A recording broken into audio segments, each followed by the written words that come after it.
18ാം ലോക്സഭാ ഇലക്ഷന്റെ ഭാഗമായി നമ്മുടെ സംസ്ഥാനത്തിലെ തെരഞ്ഞെടുപ്പ് 2024 ഏപ്രിൽ മാസം 26-ാം തീയതിയിലാണ് നടക്കുന്നത്. ലോകത്തിലെ ഏറ്റവും വലിയ ജനാധിപത്യ രാജ്യമായ നമ്മുടെ ഇന്ത്യ ജനാധിപത്യ പ്രക്രിയയിലെ സുതാര്യതയും വിപുലമായ പങ്കാളിത്തവും കൊണ്ട് ലോകശ്രദ്ധ ആകർഷിച്ചു വരുന്നു.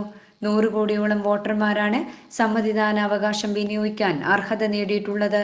നാം ഓരോരുത്തരും നമ്മുടെ സമ്മതിദാനാവകാശം ഫലപ്രദമായി വിനിയോഗിക്കണമെന്നും ജനാധിപത്യത്തിന്റെ കരുത്ത് എന്ന് പറയുന്നത് വിപുലമായ ജനപങ്കാളിത്തമാണെന്നും സിസ്റ്റമാറ്റിക് വോട്ടേഴ്സിലേക്ക് education and electrical participation SVEEP സമ്മതിദായകരിൽ അവബോധം സൃഷ്ടിക്കുന്നതിനും തെരഞ്ഞെടുപ്പിൽ പങ്കാളിത്തം ഉറപ്പുവരുത്തുന്നതിനുമുള്ള സ്വീപ് പ്രോഗ്രാമിന്റെ ഭാഗമായാണ് ഇവിടെ സിഗ്നേച്ചർ ക്യാമ്പയിൻ സംഘടിപ്പിക്കുന്നത്. Nodal officer PV Sherin Babu, revenue inspector Biju E, Chengalayi village officer MM Mohanan, Dineshan Pothera, Prasanthan KV തുടങ്ങിയവർ ക്യാമ്പയിനിൽ പങ്കെടുത്തു. ലോക്സഭയിലേക്കുള്ള തെരഞ്ഞെടുപ്പ് ഇന്ത്യയിലുടനീളം 2024 വർഷത്തിൽ നടക്കുകയാണ്.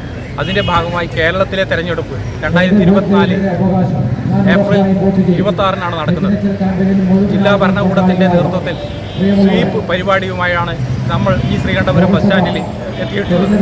ഈ വോട്ടെടുപ്പിൽ ഞാൻ പങ്കെടുക്കും, എൻ്റെ വോട്ട് ഞാൻ ഉറപ്പായും ചെയ്യും എന്ന മുദ്രാവാക്യത്തോടുകൂടി നല്ല പങ്കാളിത്തം ഈ തെരഞ്ഞെടുപ്പിൽ ഉറപ്പാക്കുന്നതിന് വേണ്ടിയാണ് ഈ പരിപാടി ഇവിടെ ഈ സിഗ്നേച്ചർ ക്യാമ്പയിൻ നമ്മൾ സംഘടിപ്പിച്ചിട്ടുള്ളത്. ഫെസ്റ്റിവൽ ഓഫ് ഡെമോക്രസി എന്നാണല്ലോ നമ്മുടെ തെരഞ്ഞെടുപ്പുകളെയൊക്കെ വിശേഷിപ്പിക്കാറ്.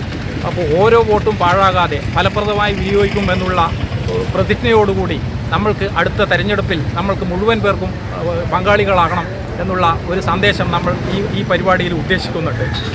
ഏകദേശം 100 കോടിയോളം വോട്ടർമാർ തങ്ങളുടെ സമ്മതിദാനാവകാശം വിനിയോഗിക്കാൻ വേണ്ടി തയ്യാറായി ഇവിടെയുണ്ട്, നമ്മുടെ മഹാരാജ്യത്തുണ്ട്. മാത്രമല്ല ജനാധിപത്യം, ഏറ്റവും വലിയ ജനാധിപത്യ രാജ്യം എന്ന് വിശേഷിപ്പിക്കപ്പെടുന്ന നമ്മുടെ ഭാരതം, നമ്മുടെ ഇന്ത്യ, അത് പരിപൂർണ വിജയത്തിലെത്തുന്നത് ഈ ആൾക്കാരുടെ പങ്കാളിത്തം കൊണ്ടുകൂടിയാണ് എന്ന് നമ്മൾ